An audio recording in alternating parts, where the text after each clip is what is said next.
What's going on, everybody? Welcome to episode 107 of The Shift. Francisco Rojas.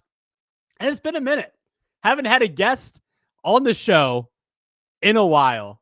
But if you've watched the show, listened to the show in any capacity in the last 3 to 5 years, going back to Rojas Media Baseball Talk. That's how far we're going.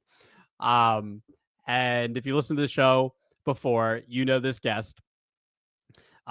He's a Mets fan, huge baseball fan, baseball expert, and the originator of the super popular MLB Daily Dingers. It's Matt Musico. We'll add him to the stage because that's what StreamYard tells me to do. Add him to the stage. Here he is, Matt Musico. How you doing, my friend? I'm good, man. Thanks for having me on. How are you? I'm great, man. It was hard to reach you because Daily Dingers is so popular nowadays. He's got the big ego. He's answering my texts once a week. So, you're finally back. Well, I got to keep you honest. Yeah, you keep me humble. You do keep me humble. Yeah. But what you been up to? First off, you've been okay. I know you're ready for the snowstorm here in the Northeast. Getting like 1.5 feet of snow. You ready for it? Well, I mean, not fully ready yet. I spent my morning going around town looking for ice melt, and I have not found it yet. So I need to do that this evening. But have you done the grocery shopping? Or you get all the milk, the eggs? I got to do that tomorrow too. Tomorrow, okay. Yeah, I got to run out tomorrow morning. Right, we're in Trader. I don't know if you have Trader Joe's in your area, but come on, Trader Joe's. My mom goes once every couple of weeks, man. Yeah, so I mean, I go every week. I usually go right when it opens because that's when it's the least crowded. And I was thinking maybe I should do it Saturday evening, but everything will be wiped out. So I got to go right when it opens tomorrow morning and get all the things that we need before the snow comes. Are we building a snowman tomorrow? Because you do have kids and you're a dad. So I wonder, are you building a snowman? Well, we did last week with the snow that we got. I mean, I don't know. I feel like we got 2 or 3 storms in one weekend or something. I don't know. But there was at least a couple of different storms. It was great building snow, not as good sledding snow. So we built a snowman, and kids like trains. So we made what they call the trains, just a bunch of big snowballs all together. Okay, like that. All right. Well, if you're speaking to the people out here too, if you're on the Northeast, be careful. Stay inside, and if you have to shovel, I'm sorry, but got to do what we got to do. All right. So Matt, there's a perfect time to have you on. I just wanted to get you on the show. Obviously you've been an awesome guest every time I have you on, but I texted you, yesterday or the day before. And I was like, man, after the Peralta deal, I was like, this is just perfect timing. Everything the Mets have done. It's perfect time to have you on the show. We didn't time it out this way, but it just, sometimes things happen that way. But I am curious, Matt. I mean, a month or two ago, I texted you right after Alonso, right after Diaz goes to the Dodgers. Mets fans are saying David Stearns is the worst thing in town right now. And now here we are a month later, and after 3 deals, landing Bo Bichette after they miss out on Kyle Tucker, trade for Luis Robert, bold move, and then also another bold one, signed Freddy Peralta. So just we'll talk big picture offseason, but first, Matt, where are you at on each of these deals that the Mets have made? Yeah, well, I mean, it's good that we're talking today instead of, like you said, a month ago, because it took a little while for those emotional wounds to heal. But I mean, when you think about it level-headed, we could talk about the offseason overall in a bit. But it's been this week has been great. It's something that the Mets fans have been waiting for. We know that the baseball's offseason is a marathon compared to other sports, especially.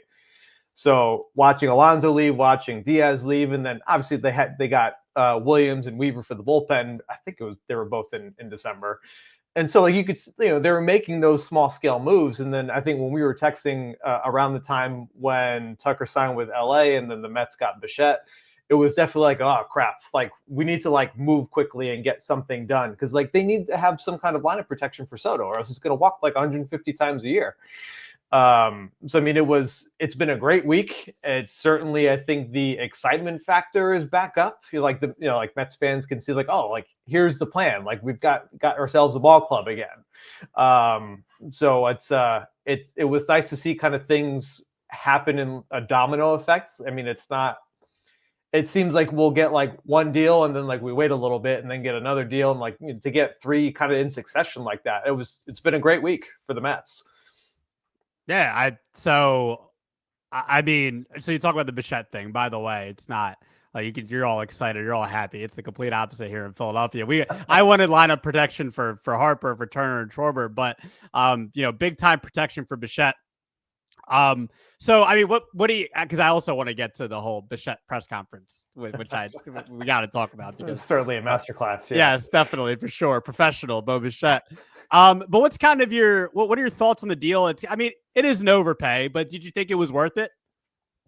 I think it was worth it based on how things have panned out, because it's like, if you don't get Bichette at this point in the offseason, what else are you going to do to get that lineup protection? So, I mean, when we were talking about it over text, like, I certainly wasn't expecting that being the pivot, because, I mean, I was still just like annoyed about Tucker going to LA and not really thinking about, the Mets then pivoting to getting another infielder. Because, after shipping Nimmo out and still having a hole in center field, like, you're thinking, okay, like, the focus is obviously on the outfield, which is why they were going hard after Tucker. So, I think they just, obviously Stearns had this plan B in mind. They were talking to Bichette all offseason, it sounded like. So he was able to quickly pivot and get the bat that he wanted. Obviously, probably not in the first choice from a position player perspective where he fits on the diamond, but gives them a pretty good infield and really a remade infield based off of last year. Okay, well, all right. So talk to me about Robert, because you ship off Luis Angel Acuna, and like you mentioned to me over text, like not really anywhere for him to play. I mean, were they expecting him to play center field at all? I know he's played like a game or two in center. Was there ever thought about that he would play center? I mean, I think that was part of the discussion. He's a pretty athletic dude, so like, he can, and he's young enough where he can go different places and try out different things like that. And I think there's possibility that he'll play the outfield in Chicago as well too. Yeah. But at the same time, he's not a natural outfielder. So, right. And like, when you have a young player who's playing out of position, still trying to establish himself, like, that doesn't necessarily fit on a win now team like the Mets. Like, they're trying to do something right now to get over the hump and into the playoffs and, make a deep run into October. That kind of situation works great for Chicago. He'll get plenty of playing time. He could play multiple infield positions based on what happens throughout spring training for the White Sox. Right. Maybe he'll play in the outfield, and maybe he ends up being a great outfielder. But we don't know that.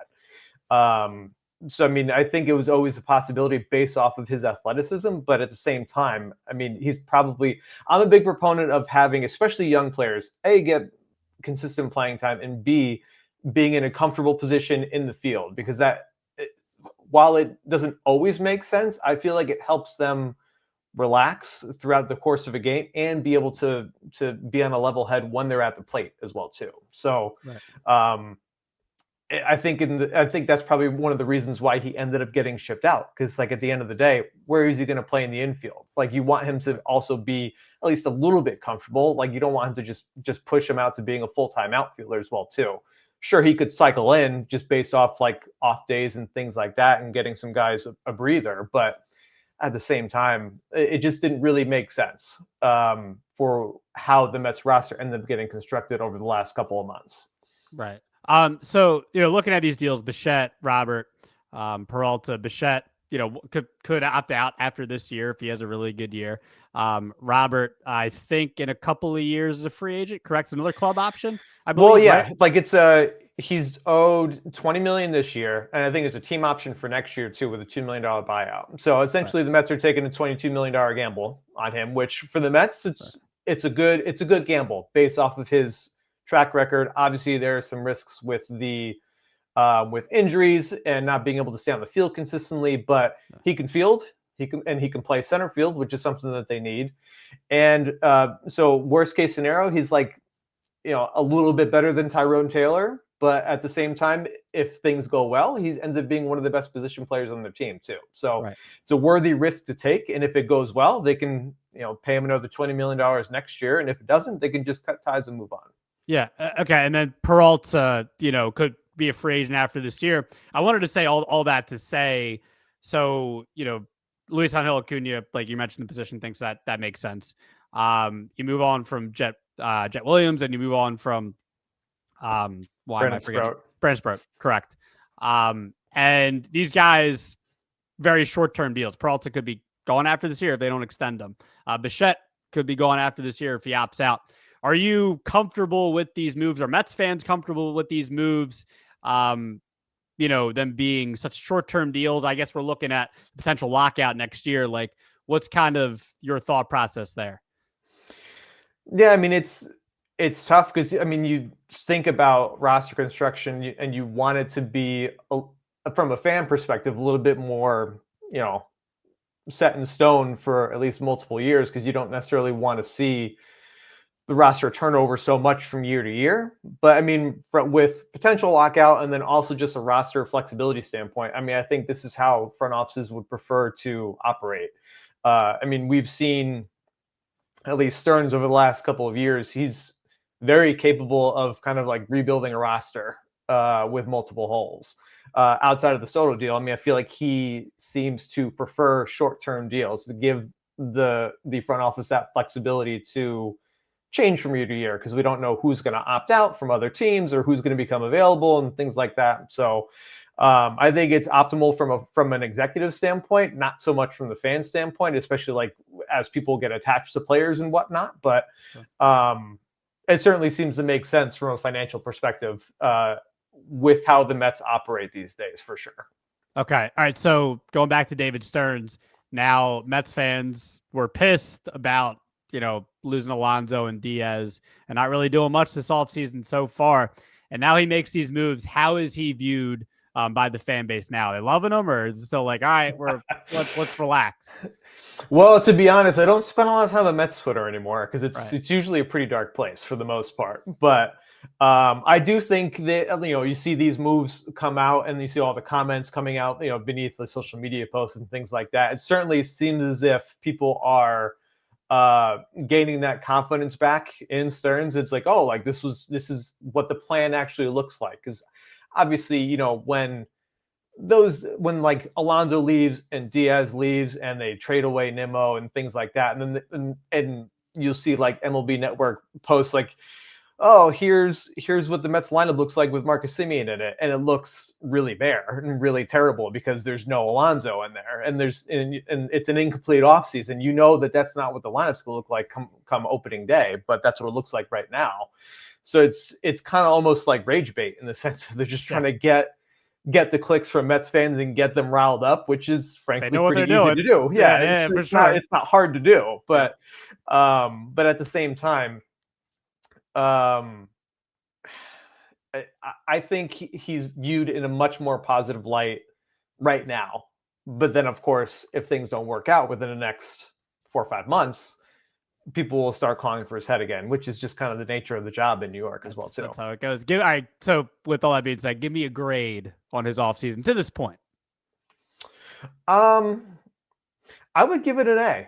I mean, if you take out the emotional aspect of it, like obviously, you know, losing Diaz sucked, losing Alonso sucked, but you can kind of see like the moves that he made were not surprising, because Stearns has been kind of pounding the table about getting better defensively, getting better at run prevention, and things like that. And, you know, he's built a roster around that, especially, and also with guys who are professional hitters, you think are going to take more competitive at bats more consistently, because that was one of the problems with the 2025 team.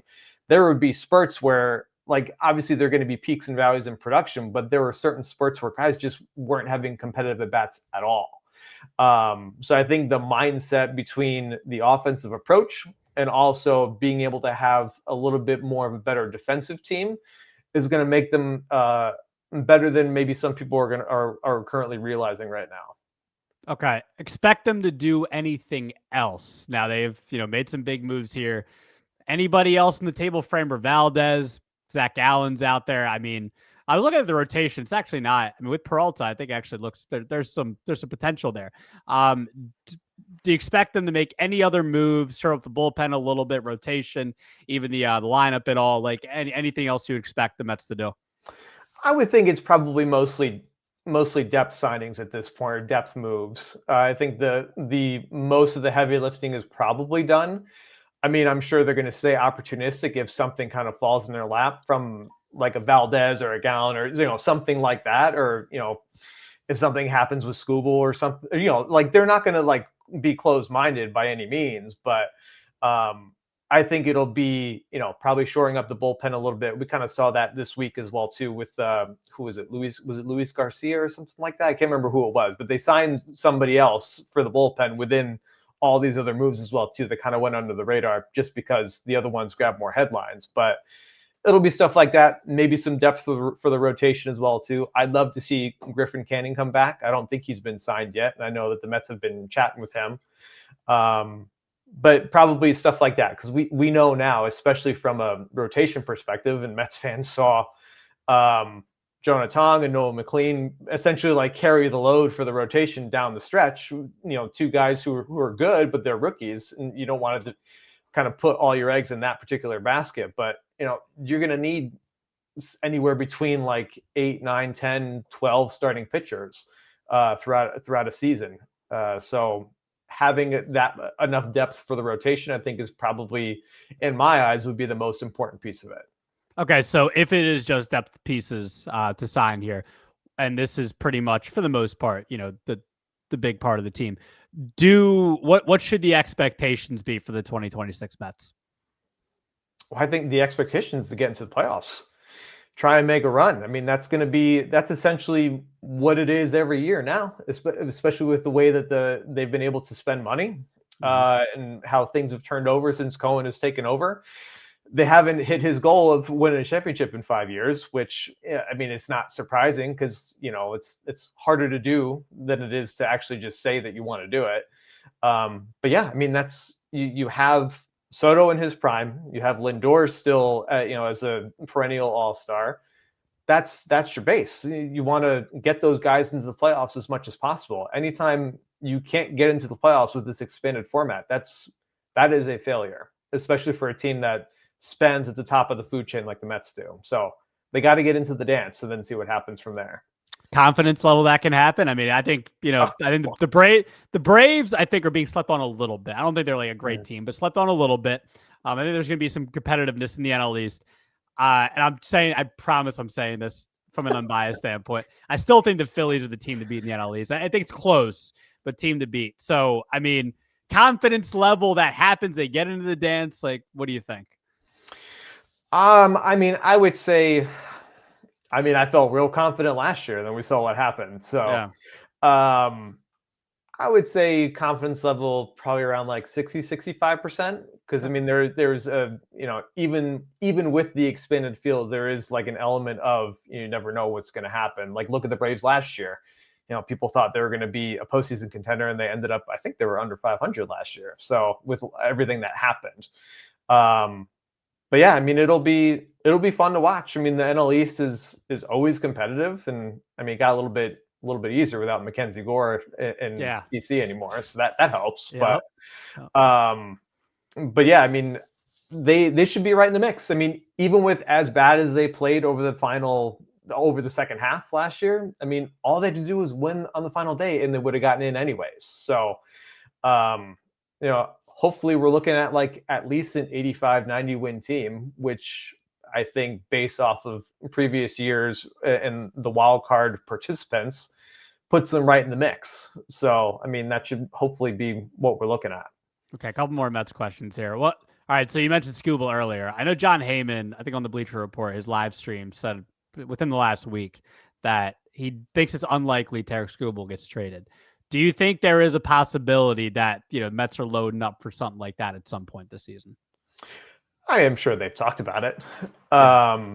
I mean, the price is so high that it feels almost impossible that it would happen, especially right now.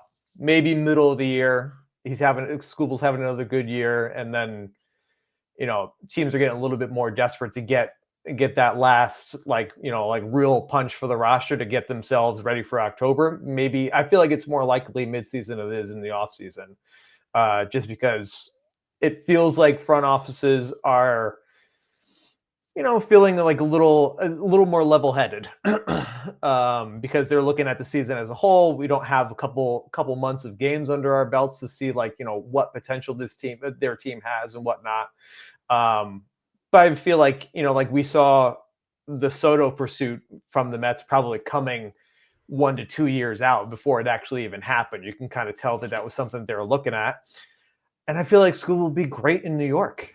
I mean, it seems like his persona on the mound would just fit perfectly in New York. So I'm sure that's something in the back of their minds that they're probably trying to keep an eye on. And they still have a top 10 farm system, even after giving up a couple Williams and Sproat too. So they probably are preparing just in case. And, with the way that the Mets operate these days, any outcome is possible, from a financial or even from a prospect standpoint with trying to make a trade possible. All right, we got to go back to Bo Bichette for a second before we move on. I mean, listen, man, if anyone missed it, Bo Bichette was asked by John Heyman about his contract situation and about him essentially being a 1-year deal if he opts out, which we all know is true.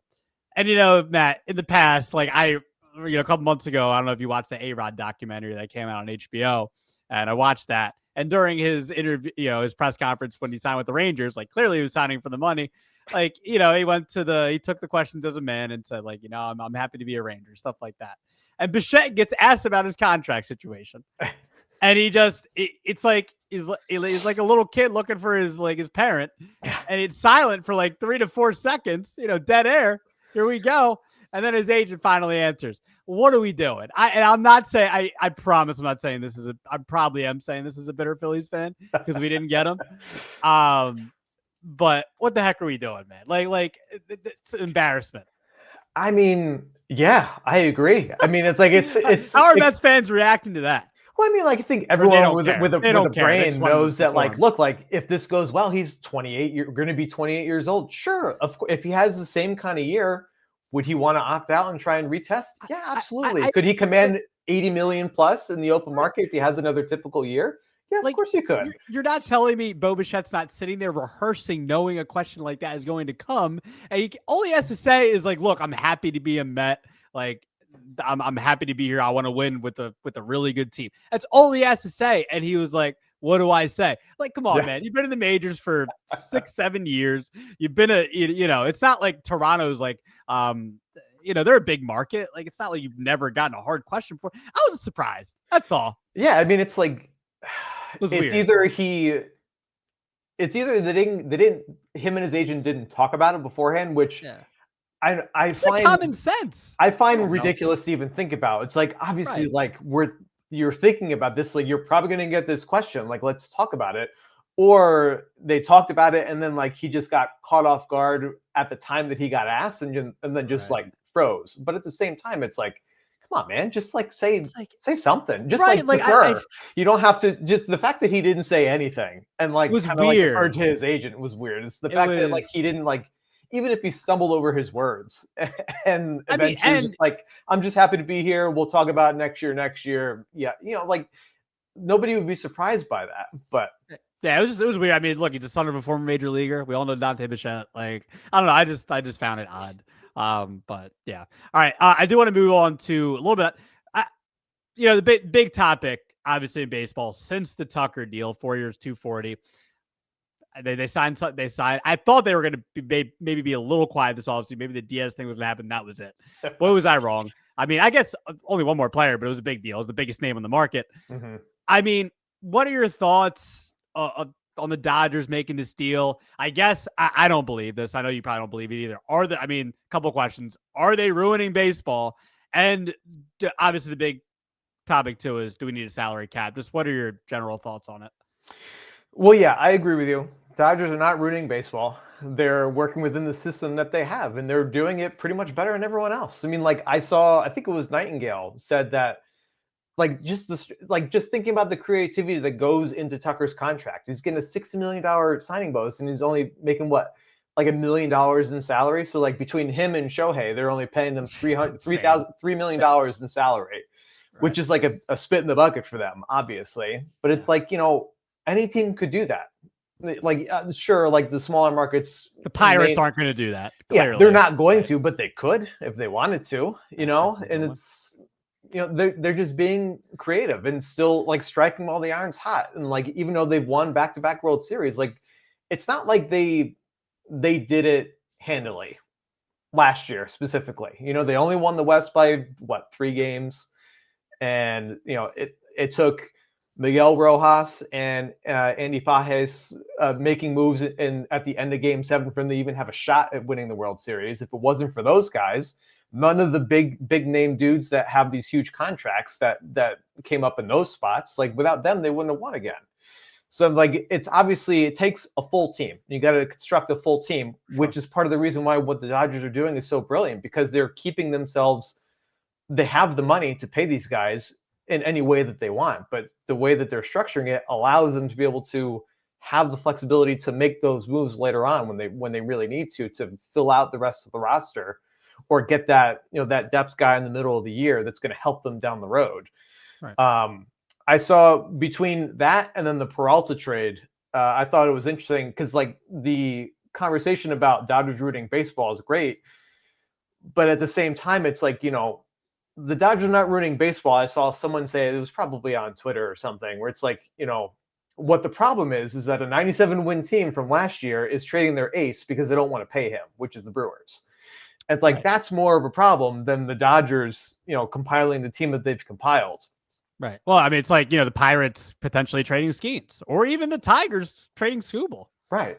Right. Yeah, exactly. It's the same thing. That shouldn't happen. Yeah, like they should want to hold on to those guys and pay them what they're worth. And like I feel like the Pirates have had a decent offseason, which is not saying much, but comparatively speaking to previous years, like 8 years, they can tell like, oh, wait a minute, we should try and convince Skeens that he might actually want to stay here. Like see what it's like to be on a competitive team in Pittsburgh, which from what we saw, you know, 10, 12 years ago was pretty fun. But yeah, I mean, when it comes to the salary cap, do I think it should happen? I mean, like, it probably should, just because you see every other major professional sport has some kind of system. Yeah. Mm-hmm. And like, I think a salary floor is more important than a salary cap. And it's tough because, I mean, when it comes to these media deals, like, you know, I saw some comparison between like the Dodgers and a small market team. I think it was maybe the Pirates or something. I can't remember who it was, but they get so much more money from their media deal than a smaller market team. Or maybe it wasn't the Pirates. I can't remember who it was. Yeah. But like, there needs to be some, like, of course the Dodgers are going to be able to spend more because they generate more revenue. Right. Just even before everything happened, even before they got Shohei, before they got Mookie, like, they're making more money. So like, it makes sense that they're more apt to be able to spend that money to reinvest it into the team. But I mean, I don't know. I don't know what's going to happen. I don't want another lockout because it's obviously bad for the sport. And I feel like the sport's in a pretty good spot when it comes to the young stars and the potential moving forward, and, you know, the interest that's been built in the game over the past, you know, like decade or so. But I mean, feels like it's inevitable. Yeah, players don't want it, obviously. You see these numbers getting thrown out. Who's going to want a salary cap? And obviously you think the owners want it because they're, you know, most of them are cheap and they want to hold on to as much money as they can. Because, I mean, like, how do you become a billionaire? Not by spending a bunch of money. You kind of hold on as much as you can and all the loopholes that you have available. So, not that I would know. I'm not a billionaire, but it seems like that's the way it is. But yeah, it seems inevitable, and hopefully it doesn't happen, but it's kind of hard to see how it's not going to happen. Yeah, I mean, by the way, I'm looking at The Athletic right now. I had it up earlier, and the one title for one article on the main page is MLB owners raging at Tucker's Dodgers deal will 100% push for a salary cap. So there we go. Do you think we'll miss games? Another 60-game season like the COVID season? No, God, I hope not. I don't. I mean, I feel like something's going to get truncated. I hope not games, but at the very least, I'm sure spring training will get adjusted. I think that's probably like the end of the world. That would be super conservative if that was the only thing that happened. I wouldn't be surprised if something got pushed into the regular season, just based on how entrenched each camp seems to be right now. Where, you know, When does the CBA expire? Probably like November or something like that. Probably. I'd have to double check, but yeah. Yeah. I mean, it's look, and I'll say this, like, and, again, like this is a sport that I think is built up. It's not like super duper mainstream popular or anything like that, but I think it's built up some popularity with guys like Skeens, obviously Ohtani. Matt, I don't know what you think. I don't think it's a sport that can really like afford to, obviously the NFL is probably will always be king going forward. The NBA is still, I think NBA has lost a little luster in the last couple of years, but still bigger than baseball. Baseball is probably bigger than hockey, but I think, you talked about the baseball is, especially the pitch clock too, has regained some interest a little bit in the last like 3 to 5 years. Mm-hmm. Not a sport that can probably afford to really miss a big chunk of the season, right? No, I mean, I agree with you. I don't think so. I mean, still, like, this is an industry that generates $10 billion a year based off of like, their revenue numbers and whatnot. So it's like, it's not like it's not small potatoes here. Like, even though it's like second or third fiddle, I feel like there's more of a fight between baseball and basketball, in recent years, like you said, as opposed to what it was maybe like 5 or 10 years ago. But, sure.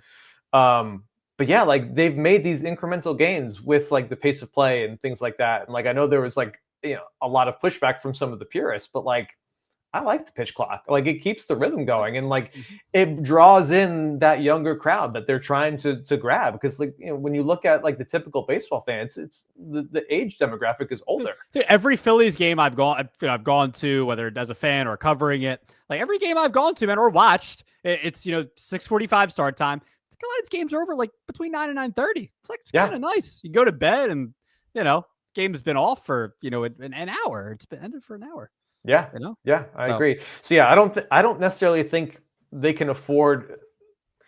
I mean, like, we saw that they were able to deal with the lockout in whenever it was. I think it was 2022 or like the winter, like 21 to 22, something like that. I think it was. And like they did it, it was fine because we didn't miss any actual games. Like spring training was, I think, impacted, but like not by much. Like, I think that's all the sport can really handle without it taking a hit from an interest perspective. Right. All right. I do want to close it out with a little bit of Hall of Fame talk.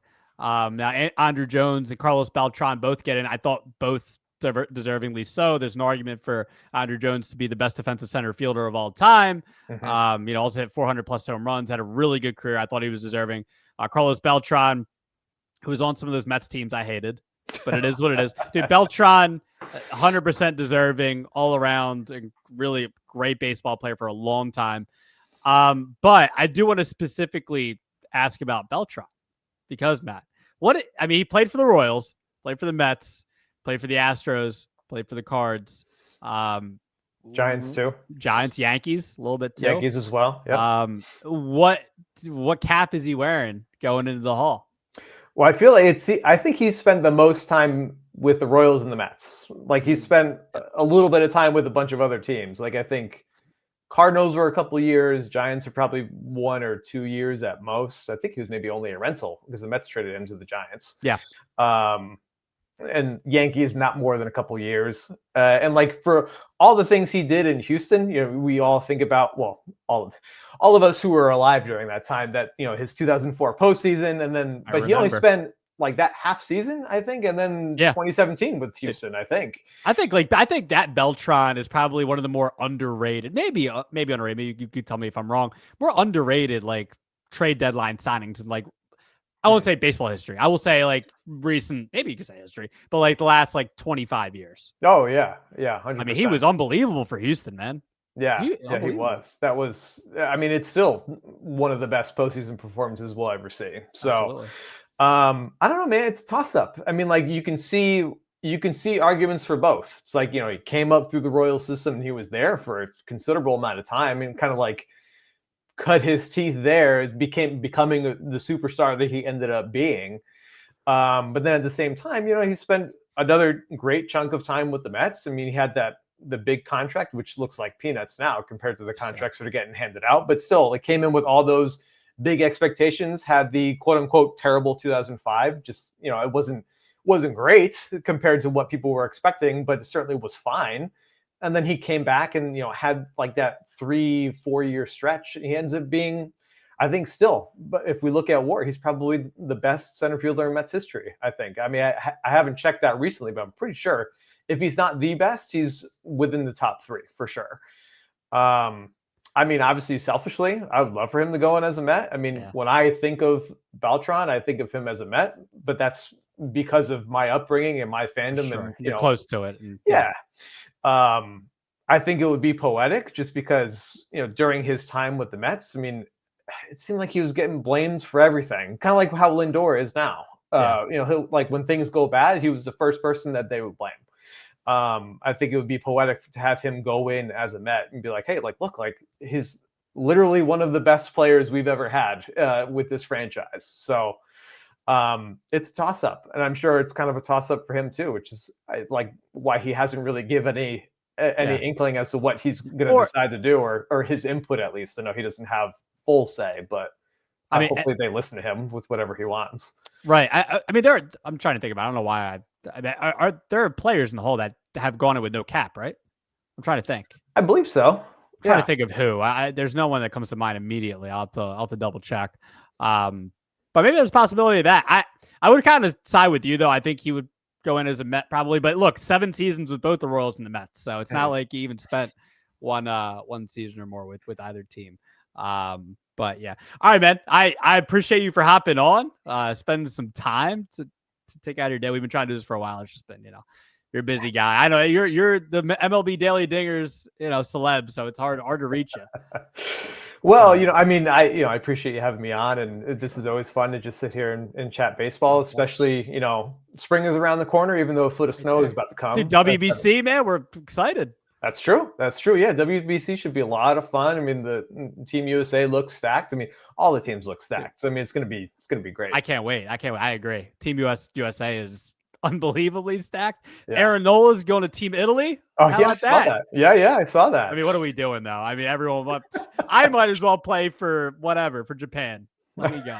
You know what I mean? But all right. So, what you been up to as far as I know you got Daily Dingers happening. Anything else happening, or just Daily Dingers? You want to promote your stuff? No, just Daily Dingers. I mean, you can find me on Instagram. That's where I spend most of my time. MLB Daily Dingers. We're passing the time in the off season. Just you get a little bit of a taste of what's going through my mind. We're just kind of doing random home runs every day. I've been focusing a lot on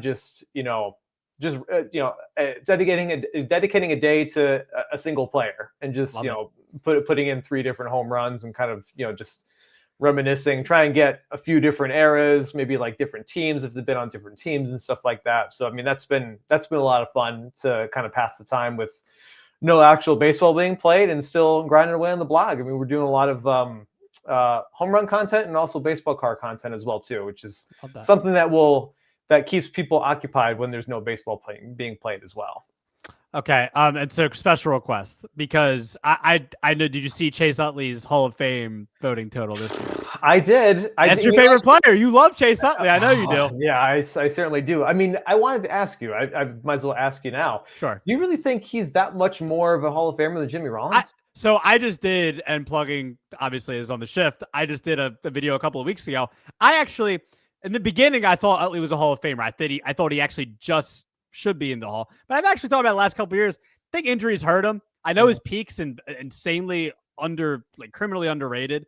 But actually, I think injuries hurt him. I actually think he shouldn't be in the Hall of Fame. Personally. Mm-hmm. So is that what you're gonna ask me, if I think he's the Hall of Famer? Yeah, well, I mean, just him in general. But I'm surprised that there's such a difference between him and Jimmy. Just because I feel like they've been on the ballot for about the same amount of time, right? No, J. Roll is his 5th year. This is Utley's 3rd. Oh, okay. So a couple more years. I mean, for me, J. Roll was an all-time Philly great.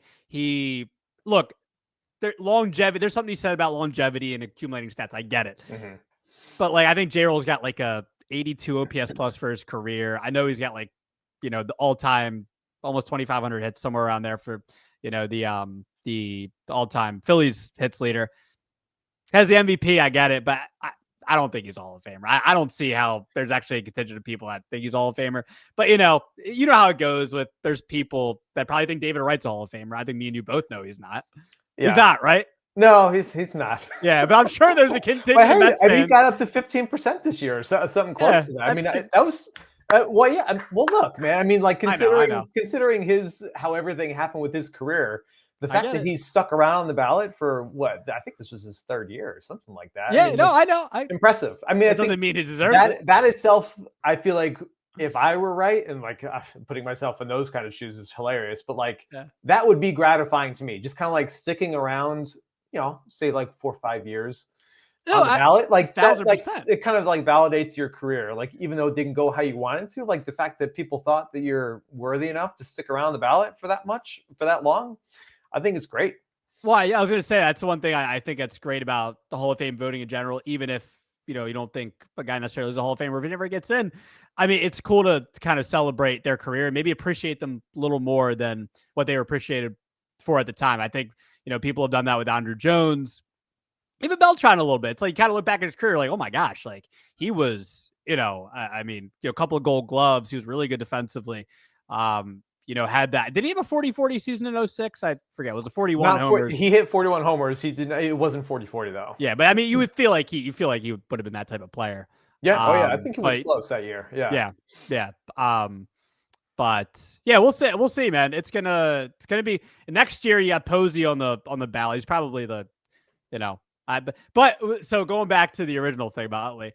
So for Daily Dingers, I need like when Utley gets in, regardless of whether I think he's not a Hall of Famer or not, I need like a month long of just every Utley homer. No, everyone. I can't do a month. I will half-heartedly agree to a day.